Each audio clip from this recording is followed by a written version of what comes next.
Welcome to Every Step of the Way, inspiring stories from Children's Aid, the official podcast of Children's Aid, where we shine a light on the uplifting stories from our vibrant community. Co-hosts Georgia Boothe and Sandra Escamilla will be your guides through the heartfelt journeys of alumni, staff, and supporters who have all played pivotal roles in our mission. In our first series, I'm a Children's Aid Kid, we'll delve into the lives of our remarkable alumni, exploring how the support and guidance from Children's Aid help them overcome challenges and achieve their dreams. Join us as we celebrate resilience, success, and the enduring impact of Children's Aid. Good day, everybody, and welcome to another episode of Every Step of the Way. I have with me today Sandra Escamilla, my partner in this work. Hi, Sandra. How are you today? Hey, everybody. Nice to see you. Nice to be here with you today. Great. I am so excited about our next guest, who is a board member at Children's Aid and also a former participant in our program. Today, we get to talk to Dr. Raja Flores, and I'm so excited to hear his story. So let's get going. Hi, thanks for having me. It's nice to see you again. I had the pleasure of spending time with Raja last week at one of our board meetings. We visited Millbank, but he quickly told me that he was actually a participant at our East Harlem Center, another one of our centers. Raja, can you tell me a little bit about your background? So your family's from where? So my father was born in Havana, Cuba. My mother was born in Beirut, Lebanon. When I was 6 years old, my dad left. So I was raised just me and my mom. And that's why when many people ask me, how come you sound Puerto Rican when you speak Spanish? It's because the neighborhood was Puerto Rican back then. So I learned my Spanish on the street and not at home. And so Raja comes from? So Raja in Indian means king. I love that. But in Arabic, if you say it with and you write it with a certain thing, it means hope. Oh, that's beautiful. And before we get into how you came to be part of the Children's Aid family, Raja, tell us a little bit about where you grew up and who you were before you came to Children's Aid. So the way I got involved now as an adult was through the East Harlem Center. But as a kid, I was downtown. It was called Lower West Side Center. And now it is since closed. But that's how I got my start on Children's Aid when it was called the Children's Aid Society back in the late 70s. Yes, thank you for clarifying that you did say that.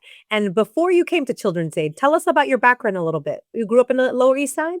Well, I grew up in Manhattan in what is now called the Meatpacking District. So 14th Street between 9th and 10th Avenue, the most gentrified block in the United States of America, was our stickball field. So back then, picture 1979, you got about 15 dirty kids running around, stickball, garbage on fire with sort of the homeless guys there. There were prostitutes down the corner of the block, drug dealers on the other corner. So it was something out of a movie when I look back.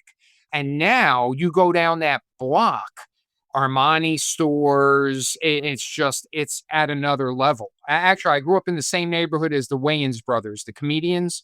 So they grew up in that area. And now it's just a completely different area. You wouldn't recognize it. Thank you for that context. Now, tell me a little bit. So you were playing stickball on 14th Street, and how did you make your way over to Children's Aid? So you had these teams in the neighborhood where you had various coaches who would coach baseball, basketball. And so I was on this basketball team with the coach was Mike Williamson, who grew up in the Fulton Projects down there on 9th Avenue. And we would go, and we didn't know this back then, but we would go play in the Children's Aid Society, which was downtown. It was called Lower West Side Center. And so every weekend during the winter time, they had basketball games where we would go and play. And then when you didn't have the basketball games, there was foosball and, all these other games that you would play there. And it was basically a way to keep the kids off the street.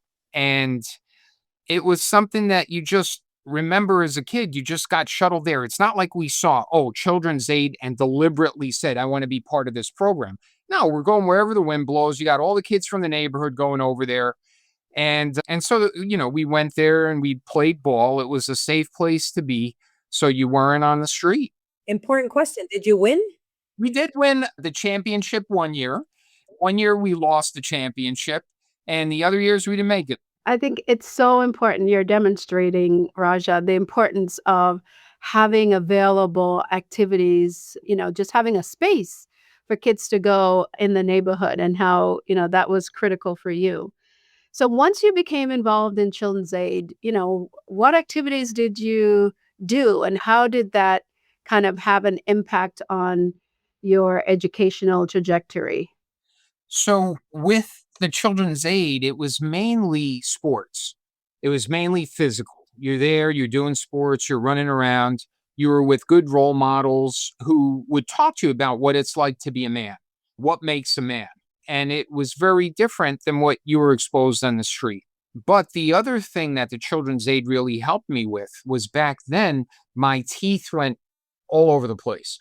And so somehow my mom figured out that Children's Aid was going to help with braces. So she took me down there one day. And I remember there was a line around the block, and I saw a lot of the kids that I used to play ball with, and we're like, yo, what's up? And then I remember going in there, and they evaluated my teeth, and they were like, oh my God, this guy needs braces. And, we couldn't afford braces. We barely could afford the rent. And so they shuttled us to NYU School of Dentistry, and we had people who were in training to be orthodontists evaluate our teeth, and then they put braces on for free. And I had those braces for like 5 years, and you had these residents working on you, and that was all facilitated by Children's Aid. We didn't pay a dime. We had another participant share the same story about how she was able to get, her name was Frances, she was able to get braces through Children's Aid. And she talked about how that was life-changing for her. And it sounds it was the same for you as well.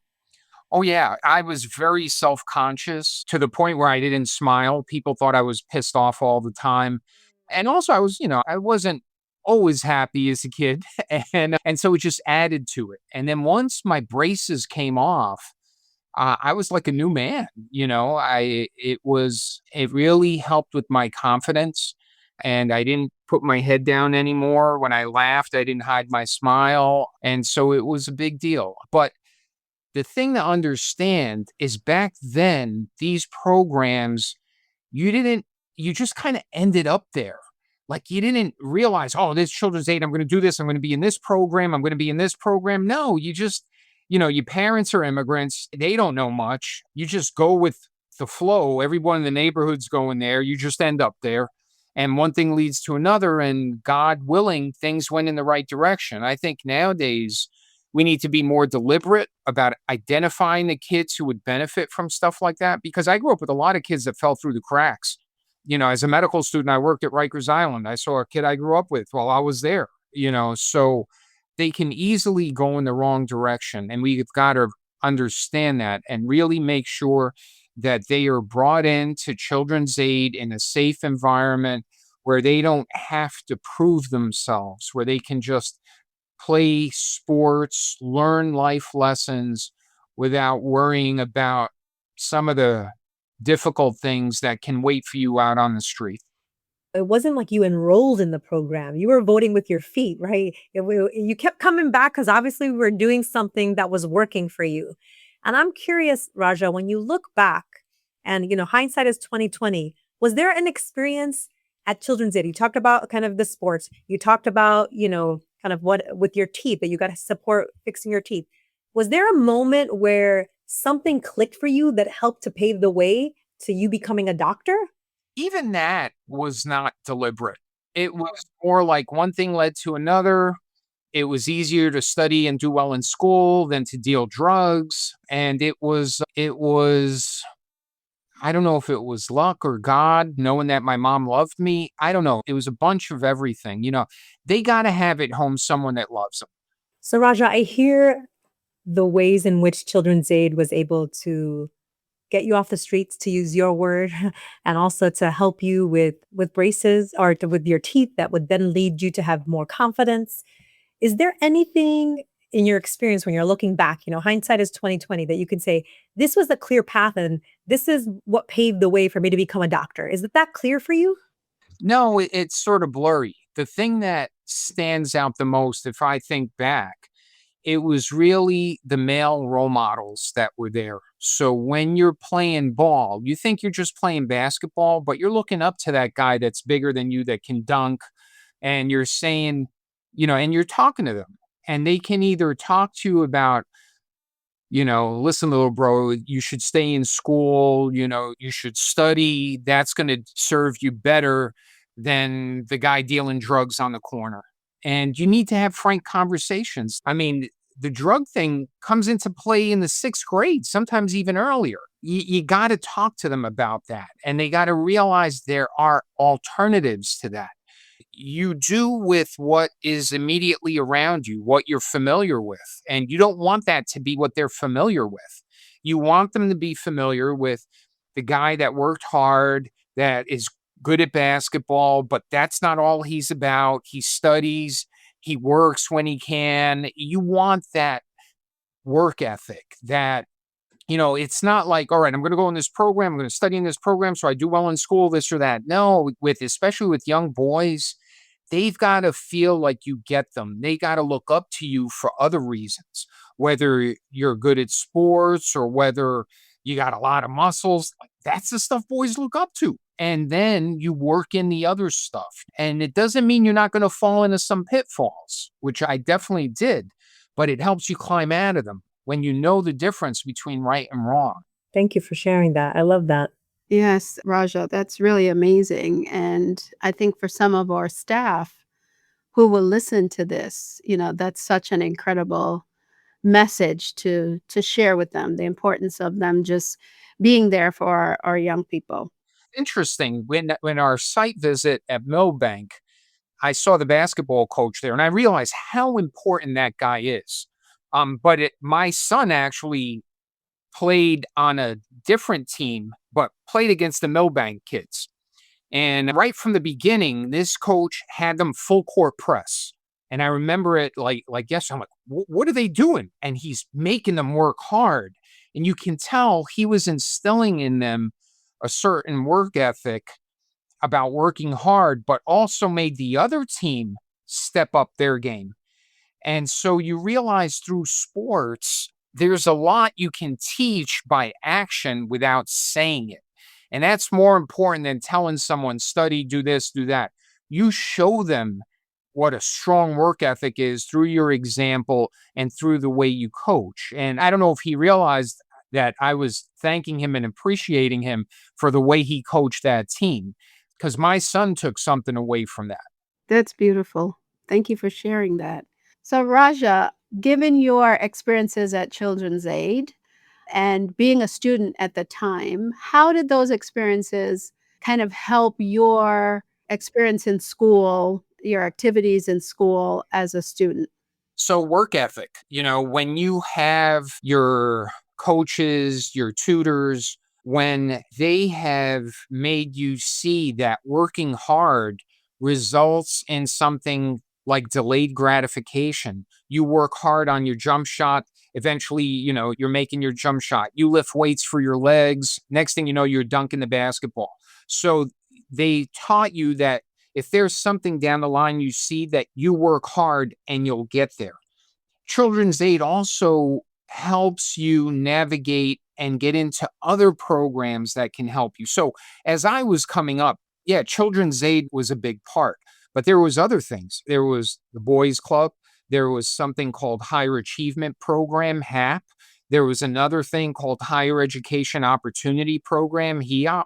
There were programs left and right that helped kids like me that didn't have a lot of direction, but kept sort of knocking you on the right path, right? Because you got all these other things trying to take you off your path.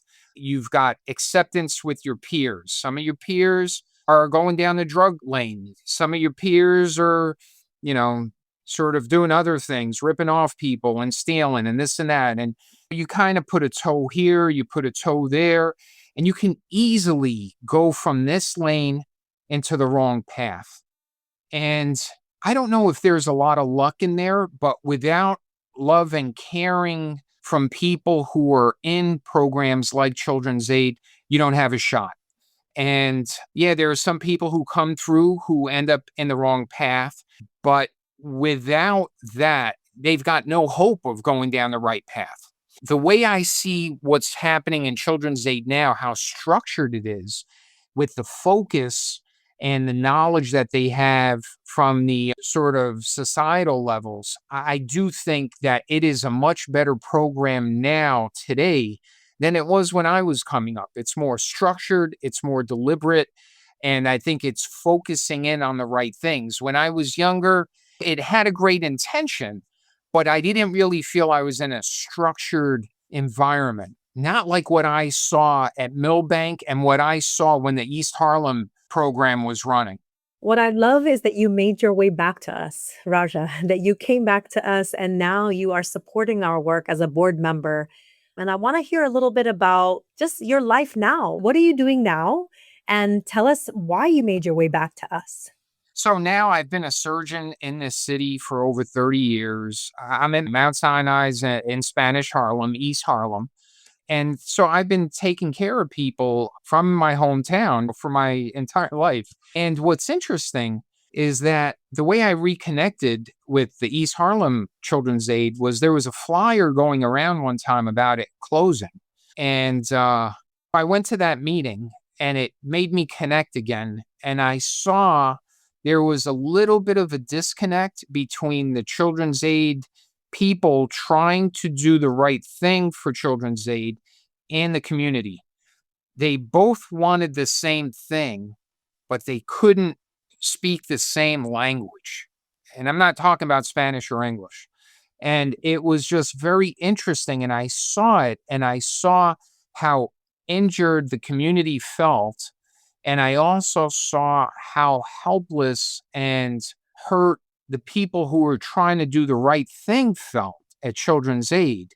And that made me start going again. And I started being involved in some of the programs there. And I saw the people in charge, how they would handle the students. And I realized, wow, this is a very valuable thing for the community. And somehow then I realized what a big deal Children's Aid was for me.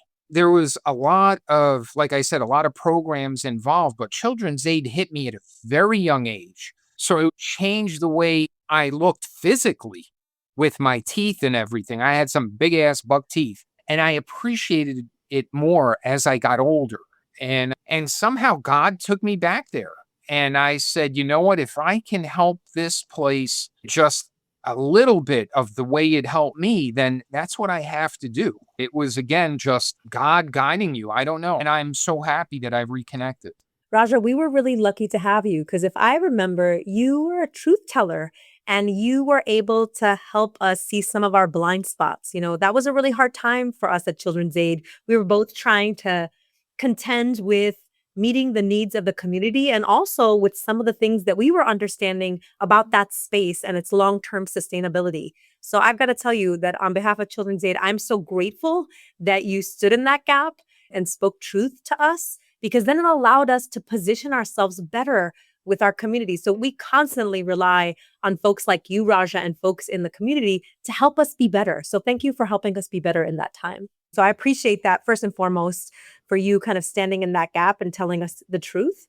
And then secondly, I just keep hearing you talk about how valuable and how you want to give back to Children's Aid, which I think, again, we're so lucky that you made your way back to us. And I'm curious, what would you say to potential supporters of Children's Aid about how they could give back, or even, staff that's at Children's Aid? What advice would you give both supporters and staff at Children's Aid about giving back? It's your time. Your time is valuable. The amount of time you spend there with the kids, they see, it's like a kid and a parent. Kids know when their parents love them. They see the effort. They see the sort of the emotional ups and downs that parents go through with their kids. And it's the same thing at Children's Aid. When you have a Children's Aid member or tutor, someone there who's in tune with the kid, that kid knows it and the kid feels loved. Like half of my self-worth came from tutors and from people who, whether they did or not, said they believed in me. By hearing them say they believed in me, I started believing in myself more. Before that, there were some voices that were telling me the opposite.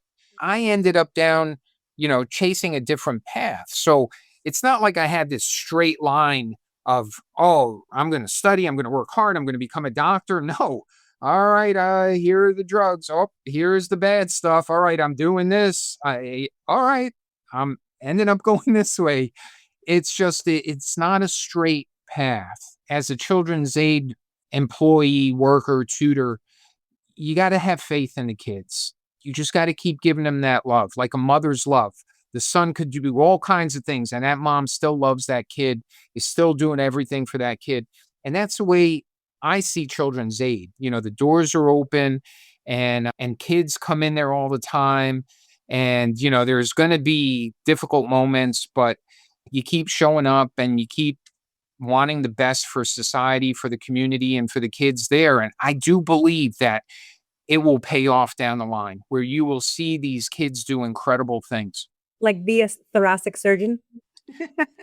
I think, I've seen these kids now as I'm older and as I'm a parent, and they have unlimited potential. And you just got to open your eyes and you'll see it. What I think Children's Aid needs to do is let the world see their talent, because Children's Aid sees the talent. It's beautiful. Thank you for what you do as a board member and for, coming back to Children's Aid and wanting to give back. I'm curious though, Raja, you could have been a surgeon anywhere, but you chose to come back to stay in New York City and to serve your community. And I'm curious, was that an intentional decision for you to want to be in New York City and serving the East Harlem community? Yeah, that was very intentional. Before I started here, I was at Sloan Kettering for 10 years, and it was a different demographic that I was seeing, that I was taking care of. And this job came up a couple of times where it wasn't the right time, wasn't this or that. Eventually, I said, I've got to take care of that demographic. So Mount Sinai is located right in between the richest of the rich in the Upper East Side and the poorest of the poor in Spanish Harlem. And, I just felt like I understand this community. I have to be in this community. And so it's been very rewarding, because I did feel guilt when I was working at Sloan Kettering. Even though I'm taking care of people, human beings are human beings, I felt like any doctor in my position could take care of the community that I was taking care of at Sloan Kettering. But only I could understand the East Harlem, the Spanish Harlem community, and I should be there. Not to say that everyone needs to do that, but that's what I felt. And so when I'm there and I've got a little viejita coming in and I give her a little hug, I know where she's coming from. And I understand them sort of scared about seeing the doctor, about why they were eating Vicks. There's something there that I get. And I felt like a part of me was missing if I didn't give back, because I've been given so much. I've had so many opportunities that I think you can only get in America. And it was from all the programs that were put in place for kids like me. So I've got to go back in there and not only help that community medically, surgically, but that's why I re-engaged with Children's Aid through the East Harlem program, because I felt like I understand that part too. I was a kid running around there, throwing the basketball around. And, I just remember being this little clueless kid. And so I know where they're coming from. And so I want to just honor all other aspects of you. I mean, you've talked about God as a through line. So you had an amazing faith. It sounds that helped to guide you as well. I know Children's Aid, we played a small part, but you had some resiliency that was built into you. And so I want to acknowledge that, because it's important. I think there was a lot of luck. I was in many situations where I could have been a statistic, and it was luck. And what I want to make sure is that we don't leave our kids to luck. Make them avoid that corner where their life could have been very different, that situation where they could have ended up being a statistic. Because when I look at my own life, it was dumb luck. Now, without the love and the support from Children's Aid and the people that work there and other programs that I was involved as well, there's no way you make it Yeah. out of there. But I'd like to see it be less reliant on luck and more on a deliberate path that we can put these kids on. Yes. Roger, what would you say to our young people at Millbank and the East Harlem community and in our centers in the Bronx and in our school programs that are going to listen to your story and maybe doubt whether or not they're capable of achieving what you've achieved? What advice would you give to them? What words of wisdom do you have for them? So, to speak to the young men, because I feel it was really young men that made me see the light, is you got to lose this whole being bad. Yo, I'm a bad dude. There was this growing up, you had to be tough. You have to do this. And I remember one time I was in an argument with my mom about someone who she was trying to tell me you should be like this person. And I said, yeah, but he doesn't know the street. And my mom said, the street's stupid. You don't need, you'll die out there. Like, she just made it sound like knowing the street is not going to help you. It doesn't do anything. And she was right. And so, if anything, I'd like to tell the young men out there, you don't have to be bad. You don't have to be tough. Study, do the right thing. Life's hard enough as it is. If someone is trying to take you down that wrong path, they don't care about you. Even if it's your boy that you grew up with all your life, you were together since you were 6, and he's going down that path, it's up to you to try and keep him from going down that path, not go down that path with him. And if he can't understand that you don't want to go down that path, then you got to distance yourself from him. And it's hard because, we all grow up together and we all go in different directions. And, I loved the guys I grew up with, but not all of them ended up doing okay. And I think it's very important that as an organization, you got to understand what these young men are dealing with. And then from the girl standpoint, I've got 2 daughters. I got a son too, but I got 2 daughters. And I think girls need a lot of, just like the boys, you need love, you need encouragement, but they need to feel like they're in a safe space where they can study. It's just girls can fall into those traps too. Maybe it's not as dramatic as the boys, but teen pregnancies and also drugs and weed and stuff like that. I would probably be a better tutor for boys than I would for girls. But I do think that it provides a safe space for the girls to flourish and not feel like their whole identity is their sexuality, and that their identity, they've got brains, they've got intelligence, they've got good judgment. And I'll tell you, some of the most impressive kids that I've seen coming up have been the women. We need more men coming up, but the women are dominating in everything that I see. In med school, majority are women. In surgery residency now, women. So something's going right with them. I'd like to see us bring more men up. I hear you, particularly more men of color. Yes. Yeah. I mean, the work you do is hard, right? You talked a little bit about you're a surgeon, you're a thoracic surgeon. How many surgeries did you perform today? So I just finished 2. I got another one that I have to do. It's not hard. It's actually fun. Like, let's say if you're a children's aid kid and you're playing basketball, how you feel when you're operating. Now, when the patient is awake, that's a different thing.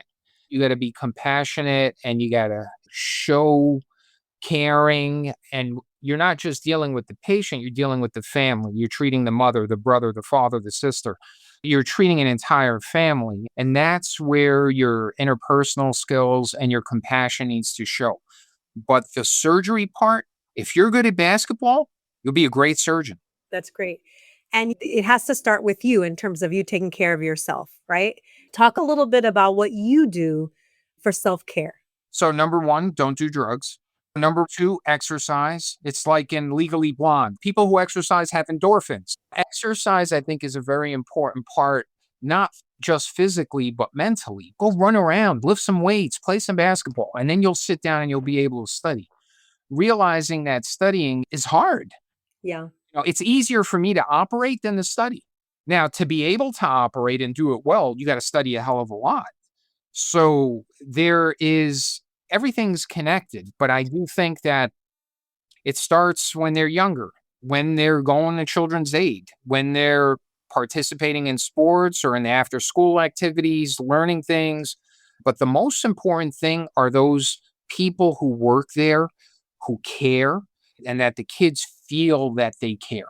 Well, thank you so much, Raja, for sharing your story with us today. I'm so happy and pleased that we had this opportunity to get to learn about you in this way. I'm so incredibly impressed, and I'm so blessed that you are a member of the board here at Children's Aid and that you are serving the East Harlem community. Thank you for coming home and being there for the members of the community. I think that's so awesome. Yeah. Before you leave, though, we have lightning round questions, which means I'm going to ask you a series of questions. It's whatever comes to mind, so don't overthink it. So what's your favorite color? Blue. What is your least favorite color? Brown. What inspires you most? People. What discourages you the most? People. What is a mantra or quote you live by? That which does not kill you makes you stronger. What sounds or noise brings you peace? The beach. What sounds or noise do you find unsettling? Construction. What career or role would you love to pursue if you had not been a doctor? MBA. What job or role do you think you would not suit you at all? If I needed to make a living, I'd do anything. Yes. And if there's one thing that you could say to old Raja, the young man who was on 14th Street playing stickball, what would you say to him? It's possible. Thank you so much. We appreciate you. Thank you so much, Raja. Thank you, guys. Thank you for tuning in to Every Step of the Way, the official podcast of Children's Aid. We hope you enjoyed learning about our programs and the incredible impact we're making together. Be sure to subscribe on your favorite podcast platform so you never miss an episode. Stay inspired by visiting our website at children'saidnyc.org and following us on social media. At Facebook, Instagram, and X, at Children's Aid NYC, and on YouTube and LinkedIn, go to Children's Aid NYC. There you'll find more success stories, updates on our programs, and ways to get involved. Thank you for listening.